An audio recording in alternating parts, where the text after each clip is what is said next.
Hi everyone, welcome back to Englishpedia. Jika video ini bermanfaat buat sahabat sekalian, jangan lupa klik tombol subscribe dan nantikan update terbaru dari Englishpedia. Pada video kali ini, kita akan membahas tentang narrative text.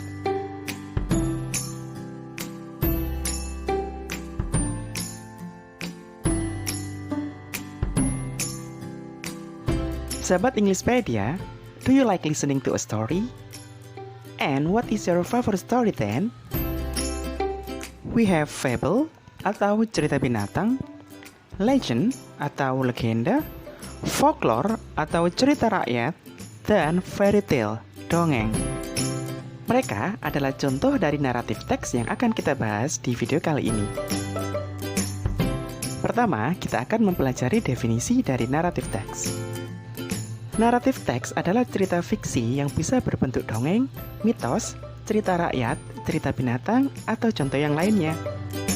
Setelah kita memahami pengertian atau definisi dari teks narasi, selanjutnya kita akan mempelajari purpose atau tujuan penulisan dari naratif teks. And the purpose of narrative text is to entertain or to amuse the reader about the story. Jadi, tujuan penulisan dari naratif teks adalah untuk menghibur pembaca tentang sebuah cerita.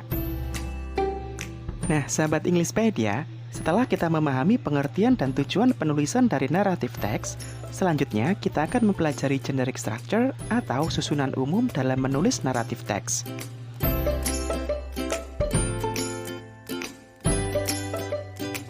Sahabat Englishpedia, are you ready to write narrative text? Yes, you are, because in this part we are going to learn about the generic structure atau susunan umum dalam menyusun naratif teks.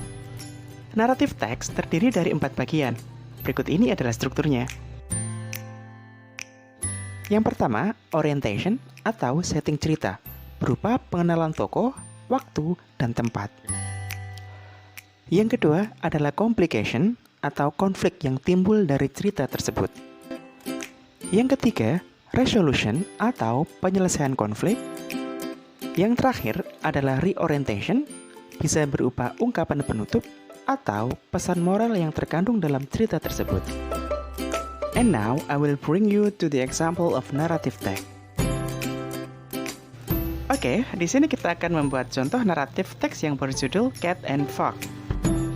Dalam menulis naratif teks, yang perlu sahabat lakukan pertama adalah menyusun orientation atau setting cerita berisi tokoh, tempat, dan waktu kejadian. Berikut contoh orientation dari cerita ini. One day, a cat and fox were having a conversation. The fox, who has conceited creature, boasted how clever she was.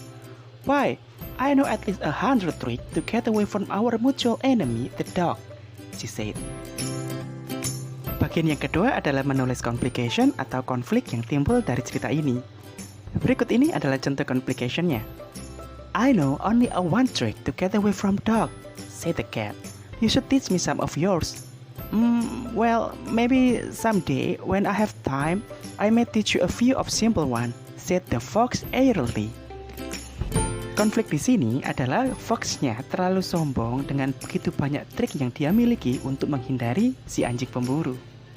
Selanjutnya, bagian ketiga yang perlu sahabat tulis dalam menyusun teks narasi adalah resolution atau penyelesaian konflik. Berikut ini adalah contohnya. Just then, they heard a barking of dogs in the distance. The dogs were coming in their directions. At once, the cat ran to the nearest tree and climbed into the branch, well out of the reach of any dog. This is the trick I told you about, the only one I know, said the cat. Which one of your 100 tricks are you going to use? Kemudian, bagian terakhir yang harus sahabat susun adalah reorientation atau ending cerita yang berisi pesan moral. Berikut ini adalah contohnya. The fox sat silently under the tree, wondering which trick she should use. Before she could make up her mind, the dog arrived. They fell upon the fox and tore her to pieces. Cerita ini berakhir dengan meninggalnya fox karena terlalu sombong dan overconfident terhadap apa yang dimiliki. Nah, sahabat Englishpedia, kita sudah mempelajari generic structure beserta contoh serta breakdown dalam menyusun naratif teks. Di bagian selanjutnya, kita akan mempelajari unsur kebahasaan yang digunakan dalam menulis naratif teks.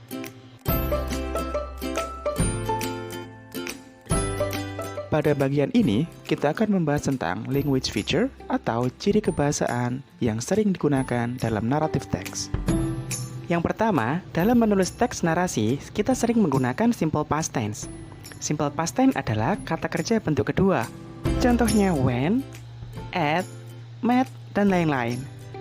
Yang kedua adalah time connective atau kata penghubung yang menunjukkan keterangan waktu.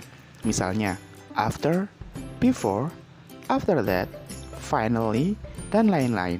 Yang ketiga adalah quoted speech atau kalimat yang menunjukkan pelaporan atau kutipan. So, that's the end of our lesson about narrative text. Gimana? Sangat mudah kan mempelajari narrative text? I think that's all for today's video. Sampai jumpa di video selanjutnya.